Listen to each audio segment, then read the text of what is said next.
This is why Kamala Harris, who will never, ever be president of the United States, is talking about Tupac and Biggie music that never came out, which she claims she smoked marijuana to in college, because she thinks that black people are stupid, and the way that she's going to appeal to us is just by saying, I smoke pot and I listen to hip-hop music. How insulting is that?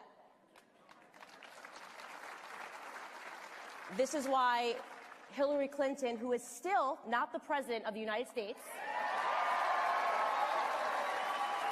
love that, right? It's great. This is why she offered my community hot sauce, if you guys remember. Hot sauce as a reason to vote for her. She offered us hot sauce, a Jay-Z and a Beyonce concert. She never talked to us about policies. The left never talks about policies because their policies have failed Black America for the last 60 years.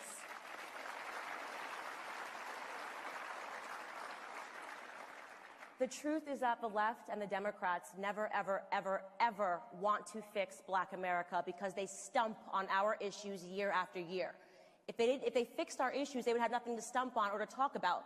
They wouldn't be able to just continually keep calling the other side racist. They want Black America to stay broken. They don't want us to ever have opportunities. They want to continue to give us handouts and not hand-ups.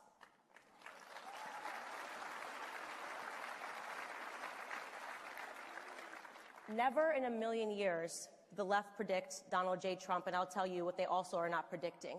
They never predicted a minority awakening. They never thought that they could ever lose the black vote, ever. They've taken our vote for granted for so long.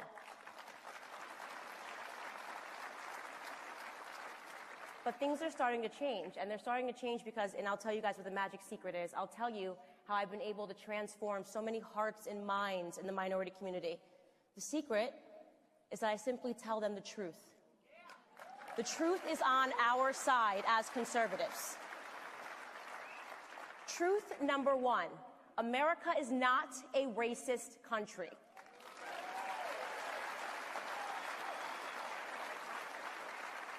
The people that continue to tell us that have a vested interest in racism. In fact, they're actively now importing Nigerians to come do racist acts in this country, a la Jussie Smollett, right? This is MAGA country. No, this is your prison cell, and I hope you rot in it, Jussie.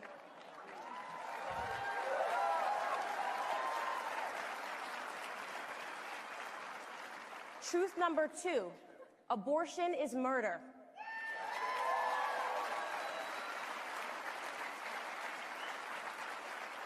I ask myself all the time, doesn't it seem to you that progressive policies always lead to regressive results in the black community? It's amazing, isn't it? Abortion, so progressive. They want to move that forward. We need abortion. We have black women representing 6 to 7% of the population, and yet we account for almost 40% of all of the abortions that are performed in this country. We have a sick and twisted Governor Andrew Cuomo celebrating that you can rip fetuses, you can rip infants and babies from their mother's womb at 9 months. 9 months. It's absolutely sickening what we're talking about here. And who is that going to impact the most? In New York City, for those of you that don't know, more black babies are aborted than born live. I do want to also get to Kamala. Apparently she's a bully, which shocks me. She seems so friendly every time I see her on TV. And she's got everyone just leaving her office. She's been described as a bully and a soul-destroying boss. Allie, that's shocking. Yeah, completely shocking. Completely shocking. She seems like such just a lovely, warm person, not like a robot at all who just learned how to speak last year. I think I first noticed this about her during the Kavanaugh hearings, that when she was going after him, I'm like, you are a cruel, cold, calculating, callous lady. You're a bad person. So I saw it in her eyes then, and so it doesn't surprise me at all. I think it's probably coming from a place of insecurity as well. Apparently her, poll numbers are really low, so she wants to show people who's boss and who's in charge, and so she's kind of taking this out on her, the people who work for her. So yeah, not exactly shocking. Can I defend her real quick? Yeah, defend her, please. I love her. So she talks about equality, and she's true to it. So since she doesn't have a soul, she's trying to destroy everybody else's soul. Yes. Equal opportunity. She's like 100%. Ursula. That Like is. Ursula from The Little Mermaid. You gotta, I you feel gotta like- get on Jesse Smollett's defense team because that's good. That's a good. spin right Hey, there. listen, I might have something there, but I think with her, like, she reminds me of someone who just had her soul sucked out of her, where she's like not funny, she's not interesting. They try so hard on like The Breakfast Club, and nobody likes her. So then she just like laughs, she's like, ha ha ha ha, ha. And you're like, yeah, and they're like, the joke didn't come yet. She's like, I know, I'm just like, so you know. I think that's what it takes to make it that high in politics. If you don't, you know, come up on the populist side where it's just like completely like soulless and just like probably does whatever anybody else says, did whatever she had to do to get there. And it's like, it's so whatever weird. 'Cause, she like, had to do to get there, she politicians definitely are- did. yeah, We know well, that for a fact. What'd she do? I didn't hear about it. Oh, I have no idea. I have no idea. Leave my girl Kamala alone. And you know what? Like, it's funny to me because I actually didn't think that there could have been a more unlikable person after Hillary Clinton. And like, actually, between Hillary Clinton and Kamala Harris, Hillary Clinton seems more authentic, Right. Yeah. and more likable, She which is does. bizarre. Like, they've like dipped below zero now Yeah. in terms of personality. And also, by the way, talk about a PR stunt. So somebody from her office, this obviously has been trending for the last couple of days, wrote this. This is amazing. Hi, my name is David Jins, period. I work for Vice President Harris on behalf of the American people as Deputy Director for Operations and absolutely love my job. Just thought some of you should know, smiley face.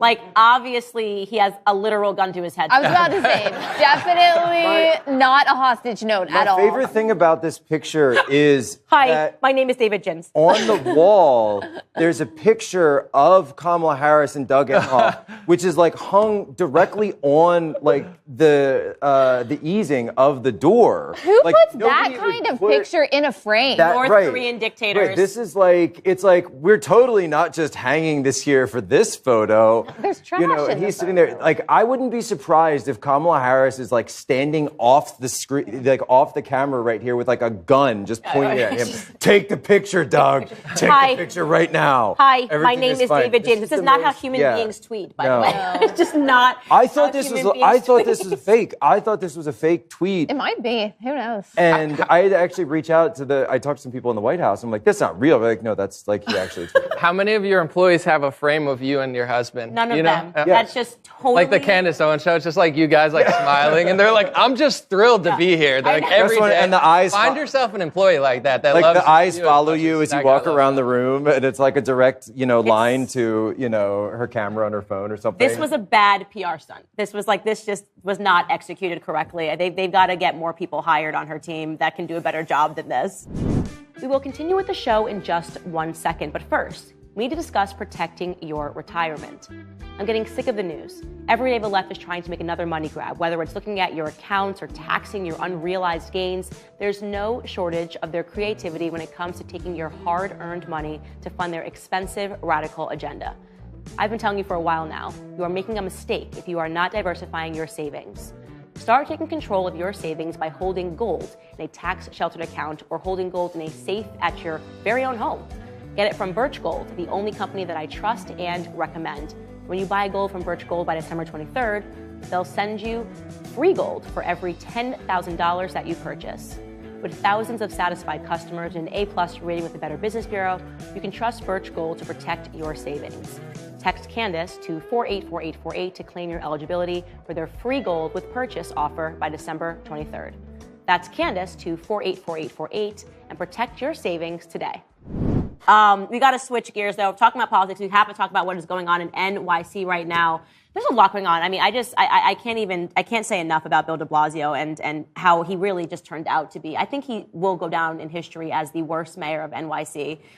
Aside from ushering in crimes, he is now actually creating little hubs where people can legally do drugs. They're called shooting galleries, and they're safe havens for addicts. And there were already 5 overdoses in one day at the East Harlem site that saw 85 users inject drugs laced with fentanyl, including heroin. They went into these little hubs that are by the mayor. If you're going to do drugs, come into here. We'll give you clean needles and a clean place. Sit down in the waiting room and you can do some drugs here.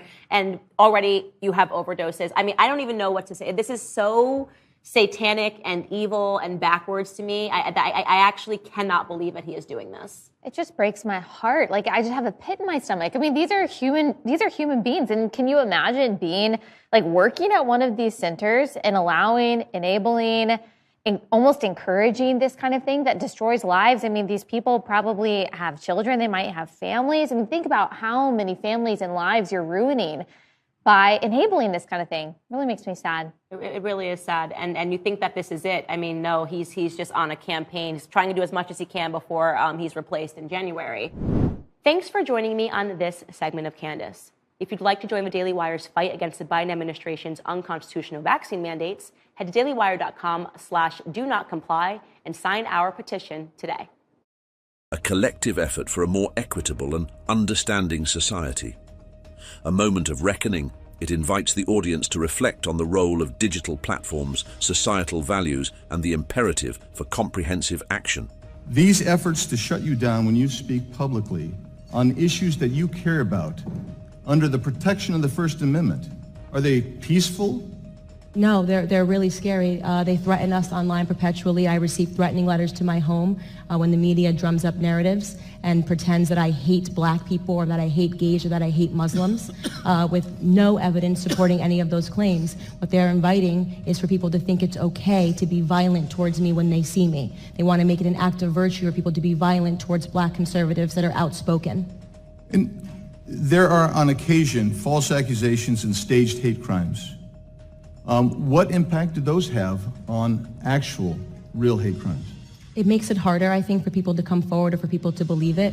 I don't see enough condemning of what Jussie Smollett did to this nation in terms of tearing us apart and causing a debate. And obviously the left was quick to believe him and put him on a platform despite absolutely no evidence.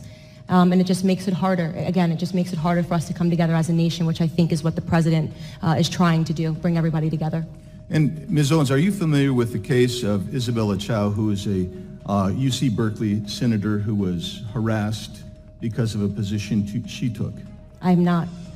Well, Ms. Chow took a position of basically abstaining from a vote due to religious concerns and was harassed out of her position, and she was hate speech galore, all arising and going forward. So it isn't that there isn't hate speech. It's that we need to condemn all hate speach.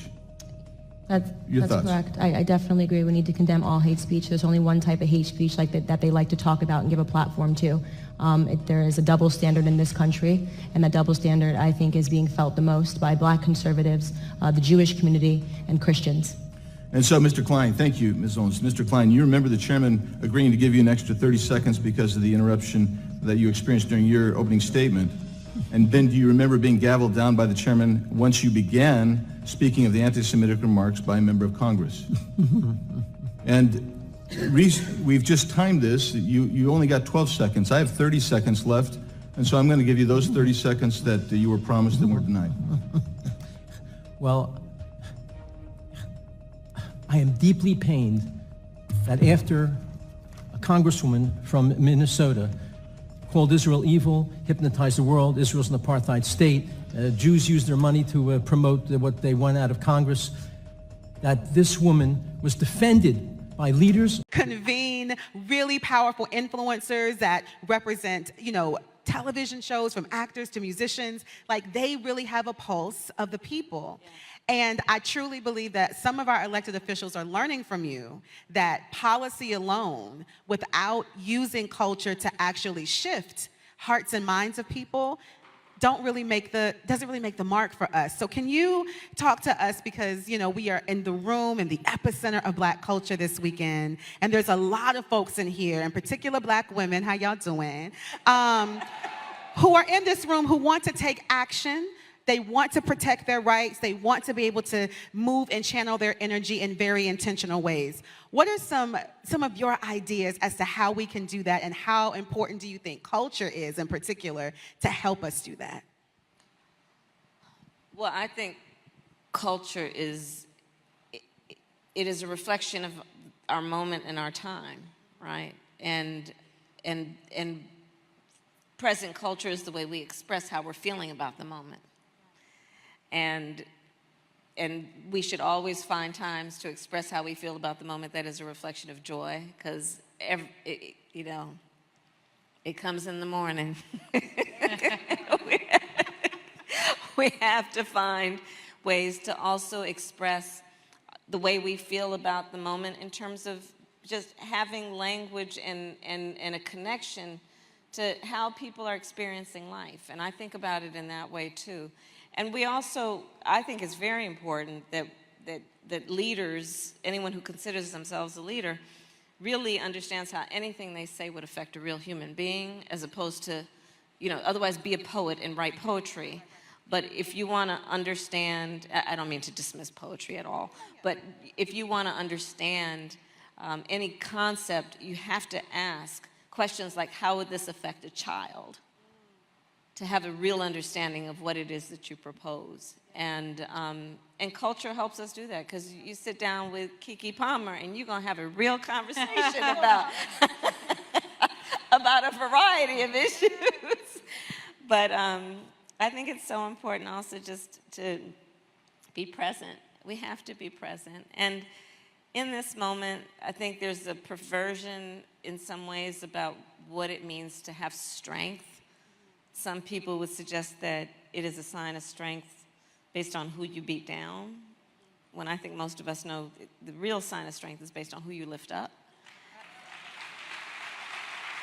And so all that we can do that is about that is, I think, in preservation and in the purpose of growing our strength. Now,